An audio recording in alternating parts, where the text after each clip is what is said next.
معذور بچے کیوں پیدا ہوتے ہیں، اس کے پیچھے کیا مقصد ہے؟ دیکھیں اللہ تعالیٰ کا نظام ہے، اللہ اپنی قدرت دکھاتا ہے۔ آزمائش، دنیا جو ہے دارالامتحان ہے، تو بعض دفعہ اللہ معذور بچہ پیدا کر دیتا ہے ماں باپ کے لیے کہ آزمائش ہے کہ اس کو پالو اور جنت کماؤ۔ تو دنیا تو امتحان کی جگہ ہے نا، تو یہاں ساری خواہشات تھوڑی پوری ہوں گی۔ پھر اللہ تعالیٰ اس میں عبرت بھی دکھا دیتا ہے۔ جیسے جو لوگ نابینا ہوتے ہیں تو آنکھوں والوں کو شکر نعمت کی توفیق ملتی ہے کہ بھئی اللہ ہم سے بھی آنکھیں چھین سکتا تھا۔ تعرف الاشیاء بأضدادها، عربی کا مقولہ ہے کہ کسی بھی شے کو جاننے کے لیے اس کے اپوزٹ کا ہونا ضروری ہے۔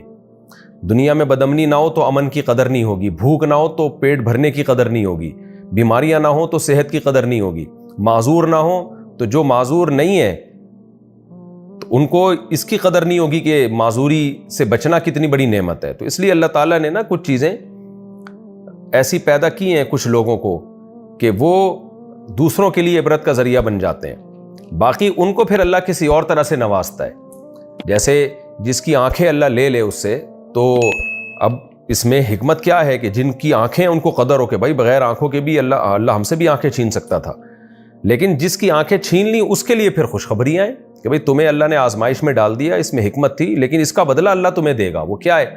نبی صلی اللہ علیہ وسلم نے فرمایا اذا ابتلیت عبدی بحبیبتیہ فصبر عوضتہ منہما الجنہ، صحیح بخاری کی حدیث ہے۔ فرمایا جب میں اپنے کسی محبوب بندے سے اس کی محبوب چیزیں چھینتا ہوں، یعنی آنکھیں چھین لیتا ہوں، وہ صبر کر لے تو اس صبر کا بدلہ میرے پاس جنت کے علاوہ کچھ بھی نہیں ہے۔ تو معذور لوگ جتنے بھی دنیا میں پائے جاتے ہیں ان کا حساب بھی ہلکا ہوگا، ان کا جنت میں جانے کے امکانات بھی دوسروں سے زیادہ ہیں، اس حدیث سے ہمیں پتہ چلتا ہے۔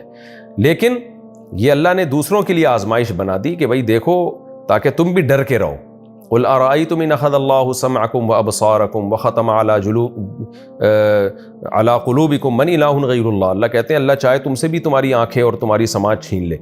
تو یہ جو معذور پیدا ہوتے ہیں نا، اس میں یہ حکمت ہے کہ جو معذور نہیں ہیں وہ اللہ کی نعمت کی قدر کریں، اور معذوروں کے لیے یہ آزمائش ہے کہ ان کا حساب کم ہوگا، ان کے جنت میں جانے کے امکانات زیادہ ہیں اگر وہ اس معذوری پہ صبر کرتے ہیں۔